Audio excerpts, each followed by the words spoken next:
Amen. Moi, je suis content. Vraiment content avec ce que Dieu fait parmi nous.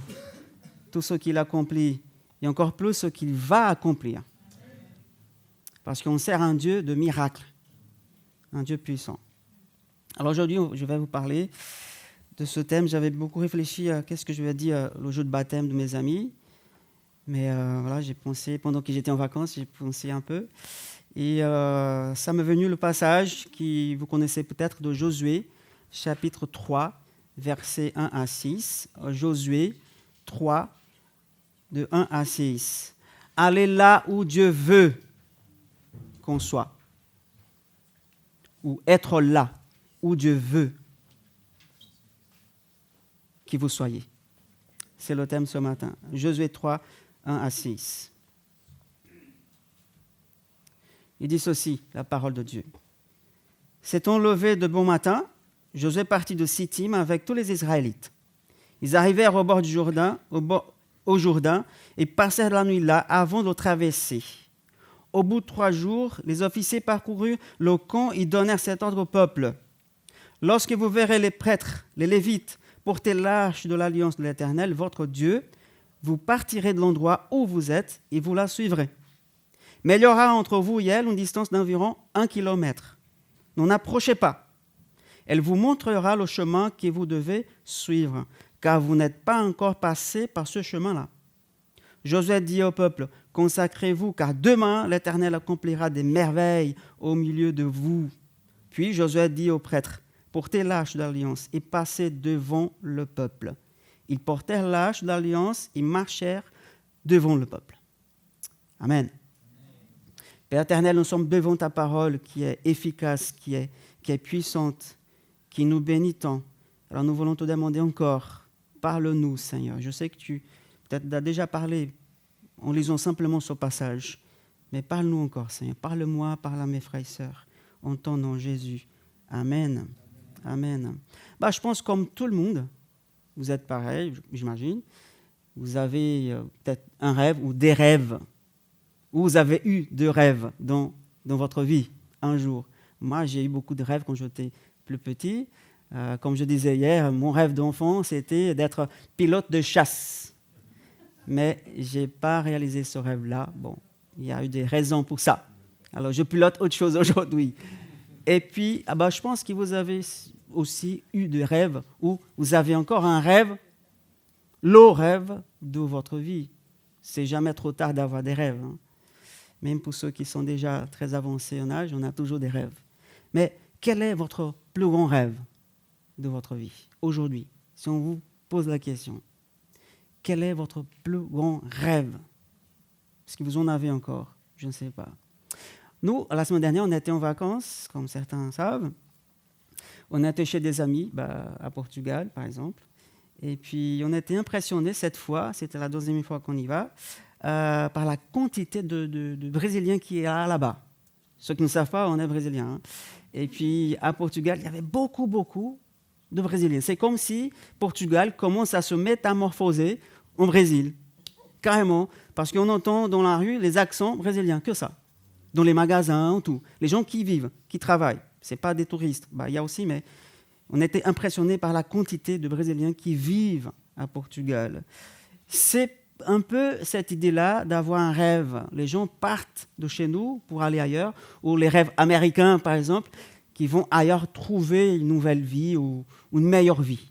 C'est le rêve de conquérir une nouvelle vie, de franchir une frontière et aller dans une aventure. Ils arrivent là-bas, ici, en masse, en fait. Tous les mois, il y a des avions remplis des Brésiliens qui veulent franchir vraiment cette frontière en recherche de leur rêve. Ils recherchent en fait un pays où coule le lait et le miel, qui change la vie, qui donne ce épanouissement dans cette nouvelle vie, une qualité de vie, ils cherchent. Par contre, on remarque aussi que certains d'entre eux, ils n'arrivent pas au bout. Ils arrivent avec le romantisme de changer de pays, de trouver quelque chose de nouveau. Mais dès que la réalité s'installe, dès que le romantisme s'épuise, qu'est-ce qu'ils font? Ils reviennent en arrière. Parce que ils ne sont pas prêts à conquérir leur rêve. Ils ne se sont pas préparés avant. Ils ont manqué parfois de patience. Ils n'ont pas laissé le temps passer pour pouvoir si ça va vraiment aller bien. Et alors, l'impatience nous rend quand même frustrés et abattus. C'est ça qui leur arrive. J'ai connu certains qui ont fait ce démarche-là. Ils sont revenus en arrière.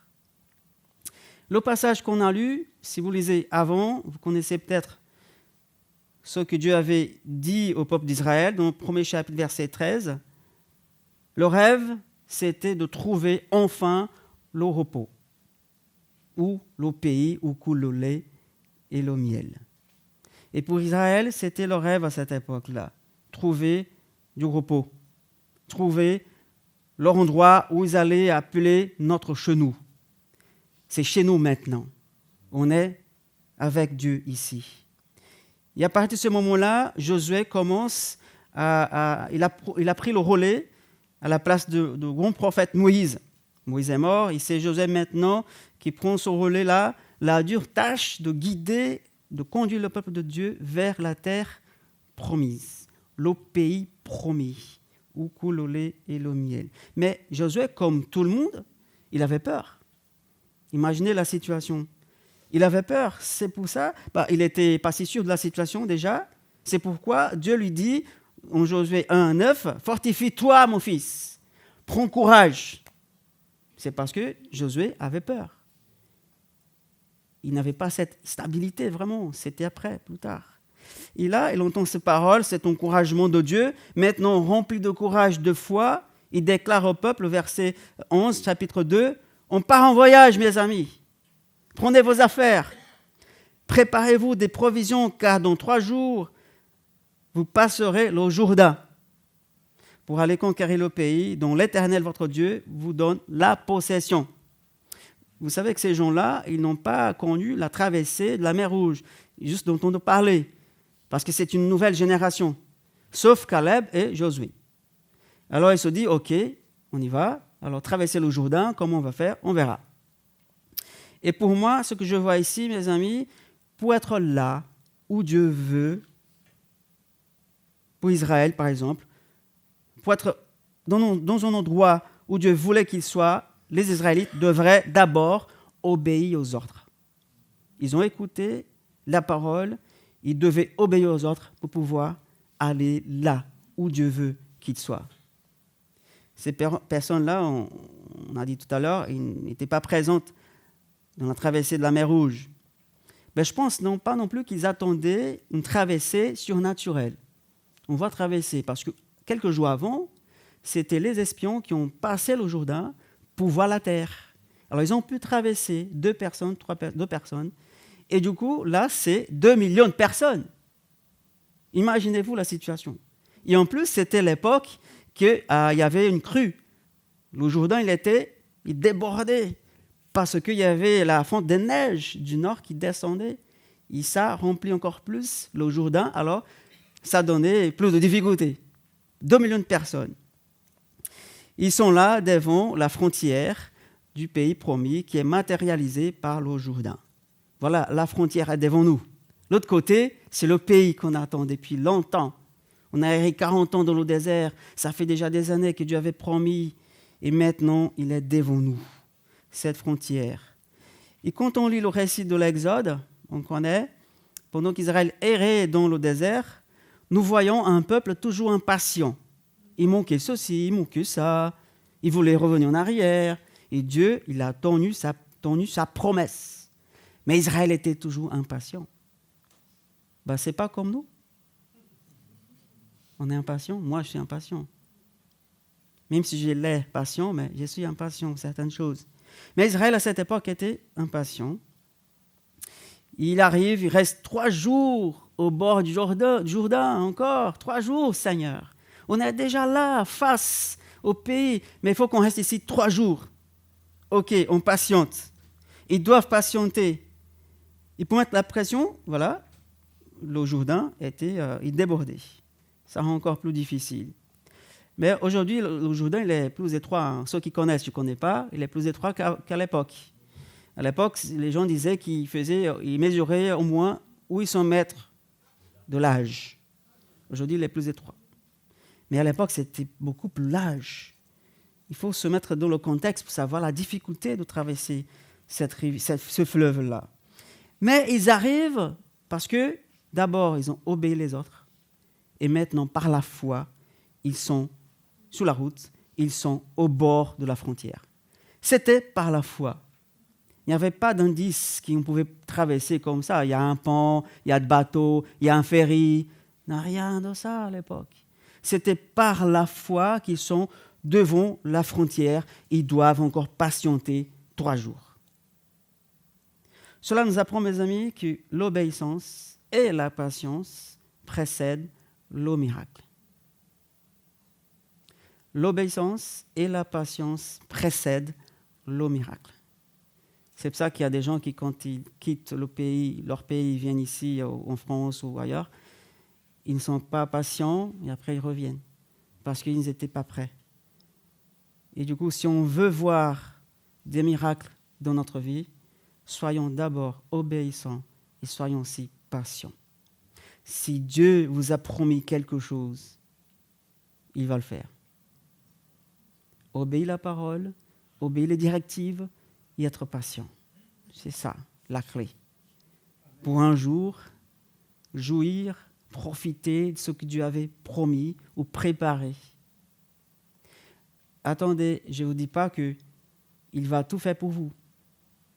Parce que si vous lisez Hébreux 11, vous allez voir qu'il y a des gens qui ont eu des promesses, mais qui n'ont pas touché leurs promesses, qui n'ont pas profité de ce qui a été promis. Parce que Dieu dit dans la parole qu'il a promis, qu'il a préparé quelque chose de plus grand encore, pas ici-bas. Alors parfois ça arrive, mais soyons obéissants et soyons patients. Bien écouter le conseil de Dieu pour être à la bonne place et au bon moment. Bien écouter, sensibilité spirituelle, chercher la volonté de Dieu. Car comme dit le psaume 19, pour celui qui respecte les commandements de l'Éternel, la récompense est grande. Vous avez écouté? Celui qui respecte les commandements de Dieu, la récompense est grande. Il faut de la patience, il faut de l'obéissance. Si tu veux être là où Dieu veut que tu sois, écoute bien les conseils de Dieu et obéis-y. Et obéis tous ces conseils-là. Deuxièmement, dans ce passage, pour être là où Dieu voulait, les Israélites devraient se consacrer, se sanctifier, comme dit la parole. Consacrez-vous, car demain l'Éternel accomplira des merveilles au milieu de vous, a proclamé Josué au peuple d'Israël. Cette consécration de l'époque impliquait un bain, lavage de vêtements et aussi l'abstention de relations sexuelles. C'était la loi de l'époque. Il s'agissait simplement de se purifier, se séparer de tout ce qui est sale, de tout mal, pour se présenter devant l'Éternel, soit pour le servir, soit pour simplement se tenir devant lui, se consacrer devant l'Éternel. C'est ça qu'il nous demande. Nous tous nous avons été déjà lavés par le sang de Jésus, par cette eau pure. Il nous demande, soyez saints, car je suis saint. Il nous a sanctifiés déjà par son sang. Ce verset nous rappelle, mes amis, que Dieu est saint, que nous devons craindre de pécher contre lui et qu'il mérite notre adoration la plus respectueuse possible. Consacrez-vous devant l'Éternel. On se dit, ah oui, je suis déjà sauvé, c'est bon, ça y est. Mais non, il nous demande, consacrez-vous. Et à mon avis, cette parole, c'est pour me dire, Joël, en fait, tu dois te consacrer tous les jours. Pas simplement face à un miracle éminent. Face à un démon qui tu veux encore. Comme si on fait des sacrifices pour Dieu. Je fais le jeûne tous les lundis, j'arrête ça. Mais en fait, c'est tous les jours, cette consécration. Ce n'est pas dans des moments précis. On peut le faire, bien sûr. Mais Dieu me demande de se consacrer tous les jours. Il nous rappelle que nous avons été mis à part pour servir son royaume. que nous devons mener une vie qui glorifie celui qui m'a aimé, qui m'a racheté. Comme dit Paul aux Corinthiens, ainsi donc, que vous mangiez, que vous buviez, ou quoi que vous fassiez, faites tout pour la gloire de Dieu. C'est ça, se consacrer tous les jours. Tout ce que vous faites, ce que tu fais dans ta vie, tes choix, tes relations, tes affaires. Si tout cela rend gloire à Dieu, voilà la consécration. Nous nous consacrons quand nous vivons pour la gloire de Dieu. Ce qu'on regarde sur Internet, la façon qu'on parle avec les gens, comment je traite les gens. Consacrons-nous, car demain, Dieu peut faire des miracles dans ta vie. Consacre-toi aujourd'hui, tous les jours, parce que demain, pourra arriver quelque chose de la part de Dieu. Soit un miracle, soit une bénédiction, soit un jugement. Nous avons entendu tout à l'heure Romain qu'il est retourné la deuxième fois en prison parce qu'il n'a pas compris. Est-ce que Dieu était là? Je crois qu'il était là. Le conduisait pour qu'il puisse apprendre quelque chose. La patience, la réflexion. Consacrons-nous, mes amis, tous les jours, pas seulement avant une bénédiction, des choses qu'on a envie d'avoir. C'est ça, se consacrer tous les jours. Je me consacre non pas parce que j'attends quelque chose en retour de la part de Dieu, mais parce que je veux glorifier mon Dieu. Et je me consacre. Tout ce que je fais en gloire à Dieu. C'est ça notre but. Enfin, troisièmement, ce que je vois dans ce passage, pour être là où Dieu voulait que les Israélites soient, ils devraient suivre l'arche de l'Alliance. En général, les Israélites ne voyaient pas l'arche, sauf ce qui était dédié les Lévites et les prêtres. Elle était conservée dans les lieux très saints, dans le tabernacle, alors elle était cachée. Personne ne pouvait même pas la voir, sauf de loin, comme ça. C'est pour ça qu'il dit, vous vous tenez à une distance de 1 kilomètre. Ne vous approchez pas. Et Dieu habitait d'une manière particulière dans l'arche de l'Alliance. On voit ça dans Exode 25, et nombre 10. C'est pourquoi Israël devait maintenir cette distance-là, une distance respectueuse. Il y a toujours une limite entre nous et Dieu. Jésus nous appelle, il nous dit, je ne vous appelle plus serviteurs, mais mes amis.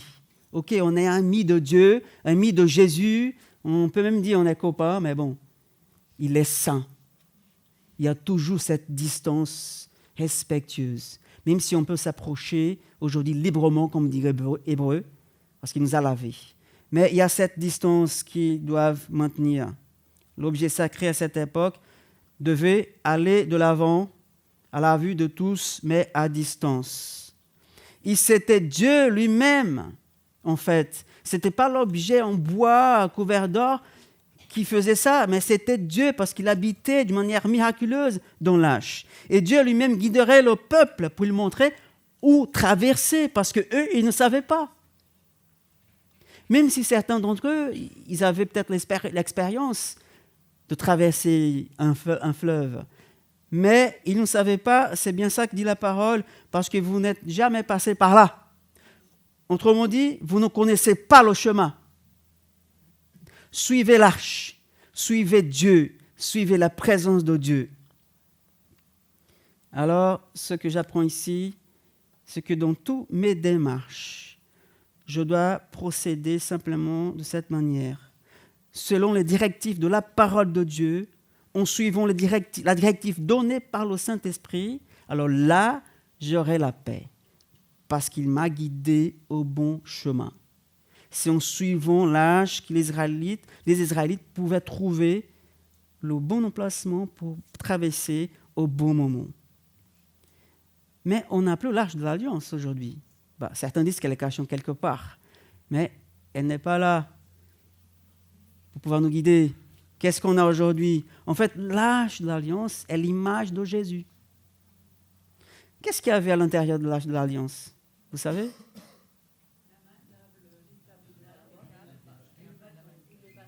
Voilà. La manne, le bâton d'Aaron et les tables de la loi. On a l'auberger représenté par le bâton. On a la manne qui c'est le pain de la vie. Et on a la loi qui c'est la parole de Dieu. C'est Jésus. En fait, l'arche de l'alliance pour nous aujourd'hui, c'est Jésus lui-même qui nous guide, simplement. On n'a plus besoin de l'arche, de l'objet, mais on a besoin que de Jésus. C'est lui notre point de repère. C'est lui. Parce que sans lui, nous ne faisons que trébucher dans ce monde. Nous ne faisons que de faux pas sans lui. On va errer comme on chantait tout à l'heure. On va errer dans la vie. On va tâtonner comme des aveugles sans savoir où aller. Mais lui, il peut nous guider. C'est lui qui peut te guider dans tes projets, dans tes affaires. Ne nous cherchons pas à nous engager en des lieux qui rendraient nos pas incertains, nous fait trébucher, mais par la foi, cherchons plutôt à discerner les empreintes laissées par Jésus, qu'on puisse le suivre et marcher après lui, notre Rédempteur. Suivons-le, afin que là où il se trouve, nous soyons aussi. Israël était face à ce Jourdain, on va dire infranchissable. Mais pourtant, ils étaient là, par la foi. Ils ont pu traverser à sec ce fleuve-là, parce qu'ils ont obéi aux ordres divins, parce qu'ils se sont préparés, consacrés, sanctifiés, et parce qu'ils ont suivi la direction donnée par l'Éternel. Alors, n'ose rien faire avant que l'Éternel ne te précède et ne te donne le chemin à suivre. Sois obéissant, sois patient. Encore une fois, ne faites rien avant que l'Éternel dise « Ok, partez. Je suis là devant vous. Suivez-moi. » Un de nos amis israélites de l'époque, au bout de leur attente, 3 jours après, la frontière pour aller prendre possession du pays promis s'ouvre. Parce que, comme nous avons chanté, il a fondu le fleuve. La présence de Dieu a ouvert la voie. Les flots du Jourdain de cette époque ne pouvaient pas retenir Israël, ni les forces cananiennes, les ennemis qui étaient également incapables de le faire reculer. Parce que l'Éternel était devant eux. Si l'Éternel n'était pas là, ils ne pouvaient pas traverser et ni passer de l'autre côté pour prendre possession de la terre promise. Alors, ce franchissement du Jourdain symbolise cette entrée du peuple canaan, bien sûr, est une image pour nous aujourd'hui. Est une image du passage du croyant de la mort spirituelle vers la vie éternelle. C'est simplement ça. Vers cette vie qu'il peut profiter dès maintenant, mais bien sûr celle qu'il attend dans les cieux. Ceux qui croient en Jésus, mes amis, comme leur Seigneur et Sauveur, sont en train de traverser le Jourdain spirituel. On est encore dans le Jourdain spirituel. On n'a pas encore traversé. On est en marche. 2 millions de personnes à l'époque, aujourd'hui, c'est des centaines, des milliers de personnes qui sont en train de traverser le Jourdain spirituel. Ils marchent à sec. Vers quoi? Vers la terre promise, vers la vie éternelle. Le pays promis où coule éternellement le lait et le miel. C'est-à-dire, la provision de Dieu est toujours là. Et même aujourd'hui, le lait et le miel signifie ça, la provision de Dieu. Il nous donne ce dont nous avons besoin. L'eau nécessaire. Pas moins, pas plus, l'eau nécessaire. Alors, c'est ce que nous célébrons aujourd'hui. Aussi avec nos amis, nos baptisés, qui, eux, ils déclarent publiquement qu'ils marchent vers la terre promise. Ils sont en marche avec nous, avec ceux qui croient en Jésus. Alors c'est bien notre Seigneur Jésus qui nous précède dans le Jourdain spirituel. Il passe devant nous, il va à la croix, il ouvre le chemin. Et ceux qui veulent traverser de l'autre côté, qu'est-ce qu'ils doivent faire? Ils doivent suivre Jésus. Car sans lui, il est impossible de passer de l'autre côté. Même si tu es la personne la plus correcte et vertueuse au monde, ça ne fait rien, ça ne t'aide pas à traverser le Jourdain spirituel. C'est Jésus qui peut t'aider à traverser de l'autre côté et vivre éternellement. Mon ami, Dieu a une terre promise pour toi. Déjà, on peut dire qu'il y a des terres promises ici-bas, des projets, soit un mariage, un achat d'une maison, un projet de voyage, une mission, une affaire quiconque. Dieu a des terres promises pour nous ici-bas, mais c'est limité, ça va passer un jour. Mais dans tout cas, obéissance, patience et suivre les directives de Dieu. Sans cela, on ne peut rien faire de meilleur, de bon, quoi. Dieu a une terre promise pour toi, un pays meilleur que le Brésil, un pays meilleur que le Portugal, meilleur même que la France. Beaucoup plus meilleur que la France. Ce pays, c'est pour toi. Alors, où es-tu par rapport à ce Jourdain spirituel? De quel côté tu te trouves face à ce Jourdain spirituel? Est-ce que tu veux traverser ou est-ce que tu vas être figé de l'autre côté, au bord de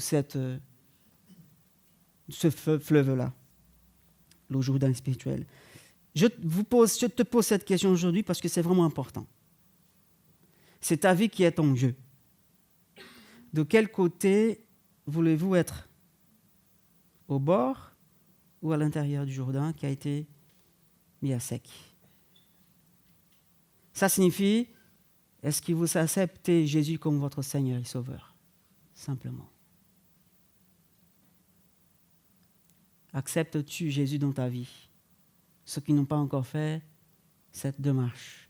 C'est cette question que Dieu voulait te poser aujourd'hui. Je ne te connais pas, ceux qui sont là, je connais plusieurs, mais il y a des gens qui je ne connais pas la vie. Mais Dieu, il veut que tu décides de quel côté tu vas rester. Parce que le temps passe et on ne sait pas qu'est-ce que sera demain. Et dans tous tes projets, mes amis, mon ami, soyez obéissants, soyez patients et suivez les directives de Dieu. Parce que lui, il a des projets pour toi. Il a un projet principal, t'amener à la terre promise dans l'éternité. Mais ici, il y a des petits projets ici-bas pour bénir les autres et bénir aussi également ta vie. Mais ça dépend de ta décision, de ce que tu veux faire. Alors, si tu vas réfléchir, réfléchissez.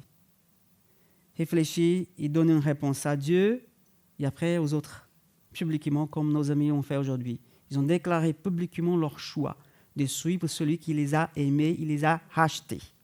Et on dit Amen. Que Dieu vous bénisse abondamment. Amen.